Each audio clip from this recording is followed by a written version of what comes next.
Tive depressão durante 3 anos. Estava há pouco tempo de iniciar o curso de artes visuais no secundário.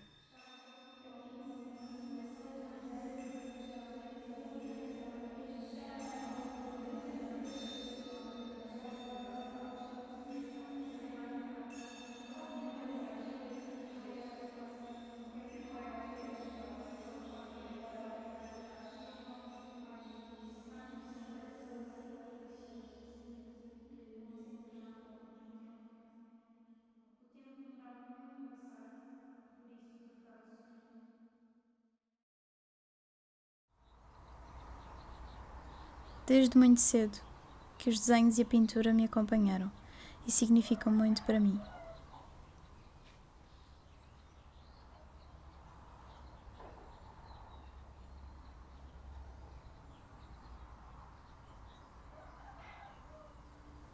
Estes são alguns do 10º ano. Estão expostos por ordem cronológica.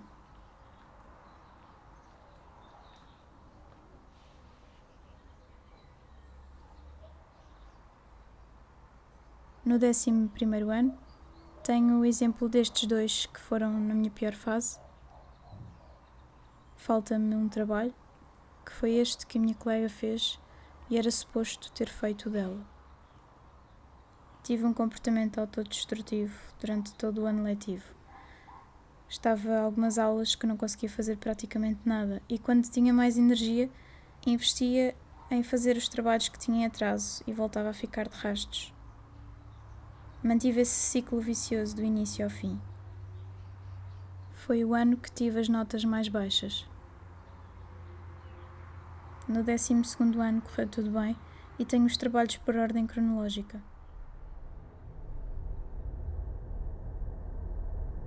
O que me fez não denunciar desde logo determinados sintomas que já tinha partiu do contexto escolar. Houve uma pessoa que tinha depressão que foi alvo de dúvida e gozo. Alguém disse: quem tem depressão não se ri. E eu ria-me muito, mais do que agora.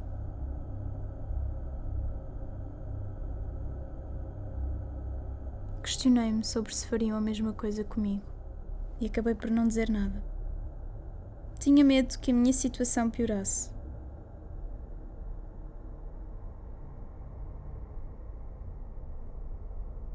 Passava frequentemente tempo na cama. Aliás, era raro sair dela. Tinha sempre tudo desorganizado, estava sempre tudo caótico. Dormia muitas vezes com tralha. Trazia materiais para a cama porque pensava que ia fazer alguma coisa, e isso não acontecia, e as coisas não voltavam para o mesmo sítio e ficavam mesmo ali. Tinha extremos na higiene. Ora passava vários dias sem tomar banho, ou então eram horas seguidas com a água a correr, e isso ainda resultou em algumas inundações. Passava muitas horas a olhar para as paredes, a sentir vazio, a não sentir nada ao mesmo tempo. Com os sintomas a agravarem-se cada vez mais, já tinha perdido o valor e o sentido da vida. Sem motivação e energia para fazer o que quer que fosse, comecei a isolar-me. Na escola, principalmente, trancava-me na casa de banho, nos intervalos, a chorar.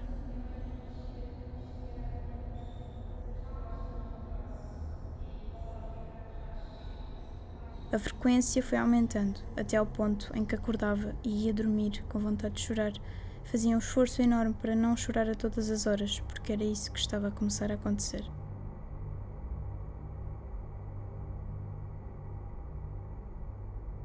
Ainda tentei suicídio 2 vezes.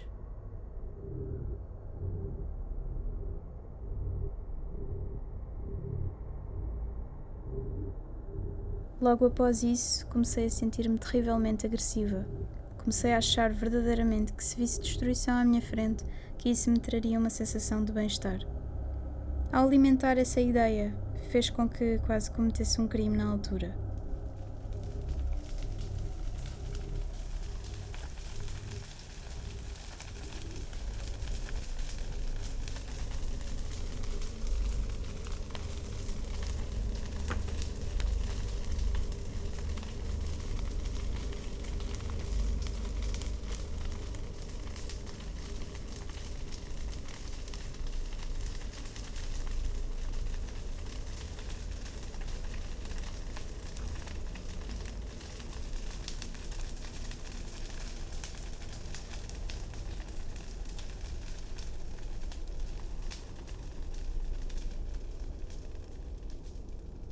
Estava quase no meu limite de o fazer quando houve algo que me impediu.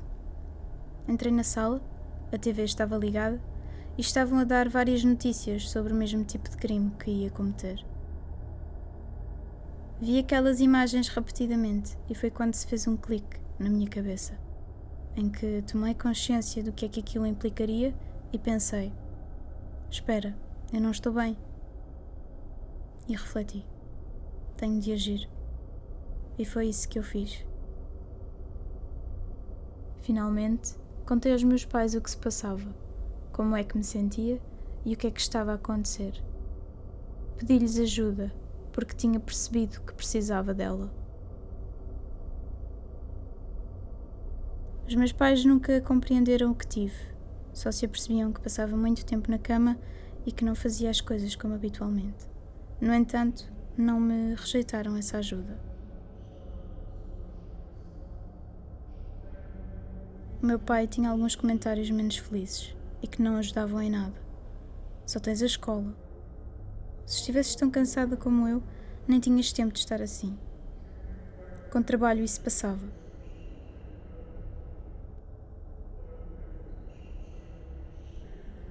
Comecei a tomar um antidepressivo que me inibia de sentir emoções.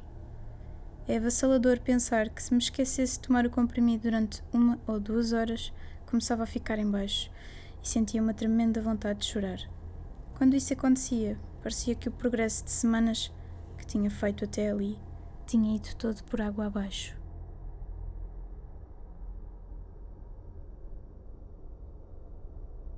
Pouco depois, o psiquiatra olhou para mim e disse que tinha ansiedade. Comecei a tomar Xanax. Só tomei 2 semanas. Já tinha uma dor de cabeça constante, provocada pelo antidepressivo, e dificuldade em comunicar, e o Xanax veio intensificar ainda mais isso.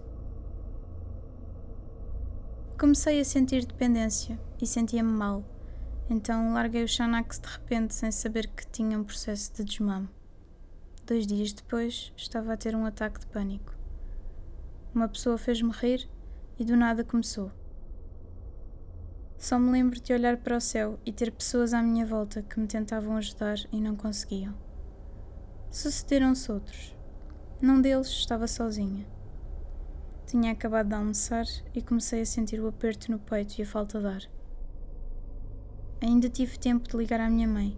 Quando chegou, estava a ter o ataque, no chão, e quando chegámos ao hospital, ainda estava a tê-lo. Fui de urgência ao psiquiatra. Trocámos de ansiolítico.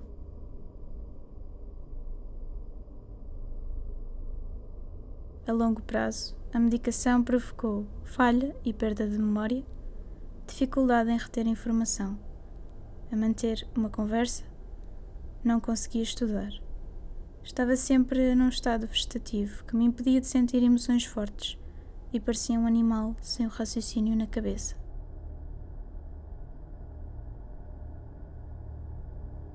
A minha recuperação deu-se algures no 12º ano. Desde que recuperei, que tenho sido feliz como nunca fui. Aprendi a valorizar a vida novamente e descobri muita coisa que não sabia que gostava e que estava ao meu redor. Compreendi que todos os momentos são efêmeros e passei a viver cada dia como se fosse o último.